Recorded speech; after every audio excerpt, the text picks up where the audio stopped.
व्यक्ति जीवन और दृश्य काव्य आलोचनार चक्र अनुष्ठित सहर 25 गोटी नाट्यानुष्ठान को नहीं गठित एकत्र राउरकेला तरफ व्यक्ति जीवन और दृश्य काव्य संपर्क में एक आलोचना चक्र कल्चरल एकाडेमी ठारे अनुष्ठित हो जाइछि। नाट्याचार्य चिंतामणि जेना सप्तम श्राद्धवार्षिक पालन अवसर में स्मृतिचारण सभा और आलोचना चक्र अनुष्ठित होइथिला। एकत्रर सभापति कवि राजीव पाणी सभापतित्व और साधारण संपादक सुदेश नायक आवाहकत्व आयोजित यह कार्यक्रम में डॉक्टर शक्ति प्रसाद सामंतराय मुख्य अतिथि, प्रोफेसर डॉक्टर संघमित्रा मिश्र मुख्य आलोचिका, डॉक्टर समर मुदाली सम्मानित वक्ता, उपदेष्टा डॉक्टर कृपासिंधु नायक और प्राक्तन प्रशासक महेंद्र कुमार पट्टनायक स्वतंत्र अतिथि भाव जोगदे।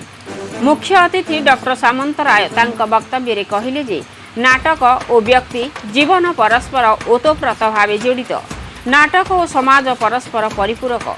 आलोचिका डॉक्टर मिश्र आलोच्य विषय संपर्क में आलोचना करी कहले जे सत साहित्यर मृत्यु नाही, समस्त को कालग्रास करी मात्र नाटक को नुहे।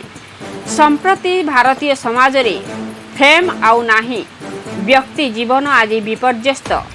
नाटक एक जगह जेउठी गणतंत्र रही, संपत्ति नाटक जुगधर्मी न होई परीक्षाधर्मी हेउछि। एहा सह से नाटक रे कल्पना किछि मिसेइबा संभावना, मनर भावना, अनुमान, मनन, सामर्थ्य, निर्माण, चेहरा, फोकस, मानस, सामाजिक जीवन, अनुभव, भाषा ज्ञान, अभ्यास और अनुशीलन को नहीं नाटकर सृष्टि बोली मत रखिथिले। सम्मानित वक्ता डॉक्टर मुदाली तांका वक्तव्य रे नाट्यकार चिंतामणि जेना जीवनादर्श, कला प्रति तांकर और परिवार समर्पित भावना, परीक्षाधर्मी नाटक लेखिबारे किपरि धुरंधर तथा तांका लिखित अधिकांश नाटकर स्वर विप्लव थिला बोली मत व्यक्त करी तांका नाटक संपर्क रे आलोचना करिथिले। स्वतंत्र अतिथि श्री पट्टनायक नाटक होइछि पंचम वेद तथा काव्य भितरे नाटक होइछि रम्य बा सुंदर बोली मत रखिथिले। उपदेष्टा डॉक्टर नायक चिंतामणि जेना नाट्य संभार संपर्क रे सूचना देइथिले।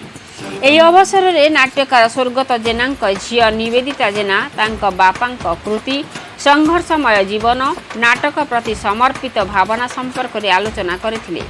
प्रारंभ में साधारण संपादक श्री नायक स्वागत भाषण और सभापति श्री पाणी सभापतित्व अभिभाषण रे कार्यक्रम आभिमुख्य और नाट्यकार चिंतामणि को नाट्य जगतर संपत्ति समाजर शिक्षक और जड़े दार्शनिक भाव अभिहित करथिले। शेष में कार्यकारी सभापति आलोक बोस धन्यवाद अर्पण करथिले। कार्यक्रम परिचालना रे सर्वश्री प्रफुल्ल सेठी, पंचानन पात्र, सरोज संखुआ, प्रज्ञानंद महांती प्रमुख सहयोग करथिले। ए कार्यक्रम रे समस्त नाट्यानुष्ठान कर्मकर्ता माने जोग देइथिले। राउरकेला कुंज बिहारी राउतଙ୍କ रिपोर्ट मसीहा न्यूज। आपण मसीहा न्यूज रो यूट्यूब चैनल को सब्सक्राइब कलेनी कि? जदि करि नाहंती एबे करनियंतु। एहा सह मसीहा न्यूज रो फेसबुक और ट्विटर पेज को लाइक और फॉलो करंतु। ता सह मसीहा न्यूज रो ऐप आसी गलानी, निज मोबाइल रो प्ले स्टोर रु डाउनलोड करनियंतु। जय जगन्नाथ। उपन्यास से रचना करथिले। परवर्ती समय तांकर 43 टी बही प्रकाशित होईछि।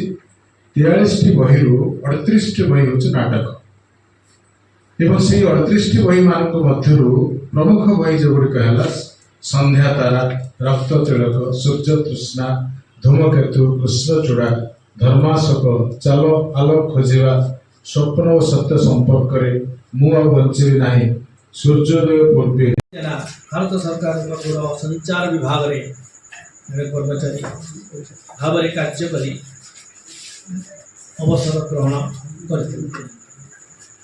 तांकर स्वर्गत चिंतामणि जेनाकर 4टी संतान, 2टी पुआ देवाशीष एवं देवव्रत, 2टी कन्या रत्न देवदत्ता एवं निवेदिता। फाँसी दिया बरगछ आम छोट थिला आम जानी नथिलु जे फाँसी दिया बरगछ कौन एवं ता सहित आमर वंशर संपर्क कौन। से जो पण जेजे बापा सी थिले सेनापति एवं सी जेतेबेले आसुथिले तांको धरिकिरी तांको घोड़ाटी को सेठी फाँसी दिया ତାକୁ ଫାଶୀ ଦିଆଯିବ। ଘୋଡ଼ାଟାକୁ ସେଠି ବାନ୍ଧିକି ଝୁଲେଇ ଦେଇଥିଲେ, ସେ ସେମିତି ଝୁଲି ଝୁଲି ସେ ମରିଗଲା। ଆମେ ଯେତେବେଳେ ଚତୁର ହେଲୁ ଆମେ ଭାଷାକୁ ଭାବ ଗୋପନ କରିବା ପାଇଁ ବ୍ୟବହାର କରୁ। ଯାହା ଚାହିଁଲୁ ତାର ଅଲଗା କଥାଟା ଆମେ କହିଲୁ ନିଜକୁ ବଞ୍ଚେଇବା ପାଇଁ, ଏମିତିକା କଥା। ତେବେ ଯାହା ହଉ ନାଟକ ମାଧ୍ୟମରେ ଗୋଟେ ସମୟର ସ୍ୱାତନ୍ତ୍ର୍ୟ ଜଡ଼ିତ ହୋଇଗଲା। ଗୋଟେ ସମୟକୁ ନେଇକରି ନାଟକ ଗଢ଼ି ଉଠିଲା, ଯାହା ସେଇ ସମୟ ପାଇଁ ଠିକ୍ ଲାଗିଲା। ଆଜି ଯଦି ଆମକୁ କିଏ ଗୋଟେ ଯେଉଁ ଆମେ କ'ଣ କହୁଛେ ଯେଉଁ କ୍ରାନ୍ତିକାରୀ ଇତ୍ୟାଦିଙ୍କ କଥା ଯଦି କିଏ କହିବ, କିମ୍ବା ଆମକୁ ଯଦି ଜଣେ କିଏ ଆମର ସ୍ୱାଧୀନତା ସଂଗ୍ରାମ କଥା କହିବ, ଆମକୁ ଏଇ କଥାଟି ଧରିବ, କାହିଁକିନା ଆମେ ତା ଭିତରେ ବଞ୍ଚୁଛୁ ଆଉ ସେଇ ଦୁଃଖଟାକୁ ଆମେ ଅଙ୍ଗେଇ ଦେଉଛୁ। ଆଉ ବ୍ୟକ୍ତି ଭିତରେ ଆଉ ଗୋଟେ ଏଲିମେଣ୍ଟ ଅଛି, ସେଇଟା ହେଉଛି ସମାଜ। ସେଇ ଜିନିଷଟାକୁ ହୁଏତ ଆମେ ତାକୁ ଉଣିହ ହେଇକି ରହିଛେ। ମଣିଷ ଯେତେବେଳେ ପ୍ରସ୍ତର ଯୁଗରେ ବଞ୍ଚିଥିଲା, ସେତେବେଳେ ସେ ସଂଘବଦ୍ଧ ହେଇକି ଜୀବନଯାପନ କରିବା ପାଇଁ ଚାହିଁଲା। ତାର କାରଣ ହେଉଛି ନିଜର ସୁରକ୍ଷା ଏବଂ ସୁଖ ସ୍ୱାଚ୍ଛନ୍ଦ୍ୟ ପାଇଁ। ବହୁ ନାଟକ ତାଙ୍କର ଆକାଶବାଣୀରେ ହେଇଛି, ଦୂରଦର୍ଶନରେ ହେଇଛି, ସନ୍ଧ୍ୟାତାରା ଚଳଚ୍ଚିତ୍ର ରୂପାନ୍ତରିତ ହେଇଛି, ସନ୍ଧ୍ୟାତାରା ଫିଲ୍ମ ହେଇଛି। ନାଟକ ରଚନା କ୍ଷେତ୍ରରେ ତାଙ୍କର ଯେଉଁ ସୁଦୀର୍ଘ ସାଧନା ପାଇଁ ତାଙ୍କୁ ନାଟ୍ୟାଚାର୍ଯ୍ୟ ଉପାଧି ମିଳିଛି, ତାଙ୍କୁ ନାଟ୍ୟଶ୍ରୀ ଉପାଧି ମିଳିଛି, ନାଟ୍ୟଭୂଷଣ ଉପାଧି ମିଳିଛି। ଏଇଭଳି ଜଣେ ବଳିଷ୍ଠ ବ୍ୟକ୍ତିତ୍ୱ ଆମ ସହରରେ ଥିଲେ।